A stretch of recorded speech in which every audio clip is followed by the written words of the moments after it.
Good evening, শুভ সন্ধ্যা বন্ধুরা। RD পরিবারে সকলকে স্বাগত জানিয়ে আবারও চলে এসেছি একটা নতুন ভিডিওর সাথে। সন্ধে থেকে আজ আমি আমার ব্লগটা শুরু করলাম। এখন সময় হয়ে গেছে সন্ধে 7টা। আজ মঙ্গলবার, জ্যৈষ্ঠী মাসের দ্বিতীয় মঙ্গলবার, অর্থাৎ জয় মঙ্গলবার। এই জয় মঙ্গলবার ব্রত অনেকেই পালন করে থাকে, যথারীতি আমিও পালন করে থাকি। তো ওই জন্যে সকাল থেকে ভিডিও স্টার্ট করার সময় পাইনি, কারণ পুজো দেওয়ার ছিল, সংসারে কাজকর্ম, অনেক কাজে আজ ব্যস্ত ছিলাম। তো সারাদিন ভিডিও কিছুই শ্যুট করিনি। তো ভাবলাম সন্ধ্যা থেকেই ভিডিওটা শ্যুট করি। সন্ধ্যা থেকেই আমি আমার বন্ধুদের সঙ্গে একটু গল্প করি। সন্ধ্যা থেকে রাত্রি পর্যন্ত যেটাই কাজকর্ম করব সেটাই আমার বন্ধুদের সঙ্গে শেয়ার করব। তো দেখো, যথারীতি তোমাদের সঙ্গে কথা বলতে বলতে আমার সন্ধে দেওয়া হয়ে গেছে। তো তোমাদেরকে একবার আমি আমার ভগবানকে দর্শন করিয়ে দিলাম। সন্ধে টন্ধে দেওয়ার পর যথারীতি চলে আসতে হলো রান্নাঘরে।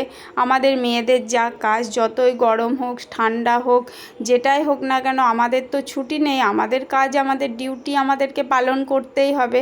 তো আজ যেহেতু মঙ্গলবার, জয় মঙ্গলবারের ব্রত, তো ওই জন্যে রাত্রে আমাদের আজকে হবে ছোলার ডাল, লুচি, আর দেখা যাক কি করা যায়।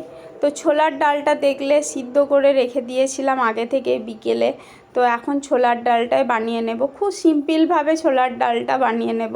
তো তার জন্যে দিয়ে দিলাম কড়াইয়ে সর্ষের তেল। সর্ষের তেলের মধ্যে একটু জিরে, শুকনো লঙ্কা ফোড়ন দিয়ে একটা টমেটো দিয়ে দিলাম।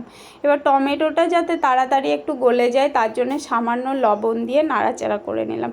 ও বন্ধুরা, আমার চ্যানেলে যদি কোনো নতুন বন্ধু এসে থাকো তো প্লিজ আমার চ্যানেলটাকে সাবস্ক্রাইব করে আমার পাশে থেকো, আমাকে এগিয়ে যেতে সাহায্য করো। আর অলরেডি যারা এই কাজটা করে রেখেছো তাদেরকে জানাই অসংখ্য অসংখ্য ধন্যবাদ। তোমাদের সাহায্য, তোমাদের সাপোর্ট, তোমাদের ভালোবাসা আমার ভীষণ ভীষণভাবে প্রয়োজন। তোমাদের সাপোর্ট ছাড়া আমি কখনোই এগিয়ে যেতে পারবো না। তো বন্ধুরা, দেখতেই পেলে ওদিকে টমেটোটা ভালোভাবে গলে যাওয়ার পর দিয়ে দিলাম কিছু গুঁড়ো মশলা, রেলগাড়ির মতো, যেমন হলুদ গুঁড়ো, জিরে গুঁড়ো, ধনে গুঁড়ো, কাশ্মীরি লঙ্কা গুঁড়ো। আর এদিকে আদা বাটাটা দিতে ভুলে গিয়েছিলাম, তো ওই জন্যে লাস্টে দিয়ে দিলাম আদা বাটা। আদার গন্ধটা না থাকলেই হলো। এভাবেও খেতে বেশ ভালোই লাগে, খারাপ লাগেনি। যদিও আমি খাওয়ার পরে রিভিউ দিচ্ছি, তো ওই জন্যেই বললাম যে খারাপ হয়নি।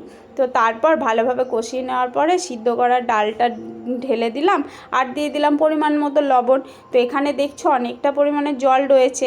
এতটা জল কিন্তু থাকবে না, কারণ আমি এখন ঢাকা চাপা দিয়ে অনেকক্ষণ এটাকে আবার সিদ্ধ করে নেব। আর পরিমাণ মতো চিনি দিয়ে দিলাম লবণের স্বাদটাকে ব্যালেন্স করার জন্যে। আর ওদিকে ঢাকা দিয়ে দিলাম, আস্তে আস্তে হতে থাক। যতক্ষণে ছোলার ডালটা হচ্ছে ততক্ষণে আমি এদিকে আটাটা মেখে নেব। তো আটাটা মেখে নেওয়ার জন্যে এখানে দিয়ে দিলাম লবণ, চিনি, তেল আর কালো জিরে। যদিও আমি কালো জিরে দিয়ে লুচি খেতে খুব একটা পছন্দ করি না, কিন্তু তোমাদের দাদাভাই আবার লুচির মধ্যে কালো জিরেটা ভীষণ পছন্দ করে। তো কী আর করা যাবে, বাড়ির কর্তা যখন পছন্দ করে তখন তো দিতেই হবে। তো তারপরে আবার দেখলাম কি যে এদিকে ডালটা হয়েও গেছে। তো ডালটা ঠিক এরকমই রেখেছি, কারণ ঠান্ডা হলে আরও খানিকটা ঘন হয়ে যাবে। আর তোমরা অনেকে হয়তো বলবে, দিদিভাই ছোলার ডালের মধ্যে আলু দিয়েছো কেন? আসলে এটা আমাকে আমার ছেলের জন্য দিতে হয়েছে, কারণ আমার ছেলে আলুটা ভীষণ পছন্দ করে।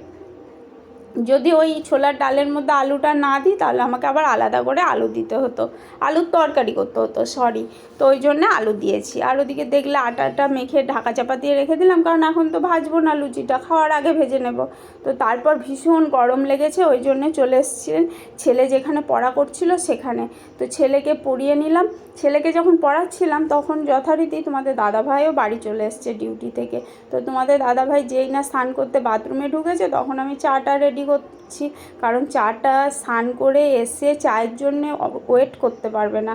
মানে কি বলবো, এত চা প্রিয় মানুষ যে চাটা রেডি করে রাখলেই ভীষণ ভালো হয়। তো ওই জন্যে দেখো দুজনের জন্য 2 কাপ চা রেডি করে নিলাম, আর ফ্রিজ থেকে 1 বোতল ঠান্ডা জল বের করে দিলাম, কারণ প্রচণ্ড গরম। তো সারাদিন রোদে গরমে কাজ করে আসার পর 1 বোতল ঠান্ডা জল দিলে ভীষণ খুশি হয়ে যায়। তো সেটাই করলাম, জলটা দিয়ে দিলাম। এখন আমরা দুজনে একটু চা খেয়ে গল্প করে নেব। তো চাটা খেয়ে বেশ কিছুক্ষণ গল্প করার পর একদম আমি আবারও চলে এসেছি রান্নাঘরে। এখন প্রায় বাজে 10টা মতো।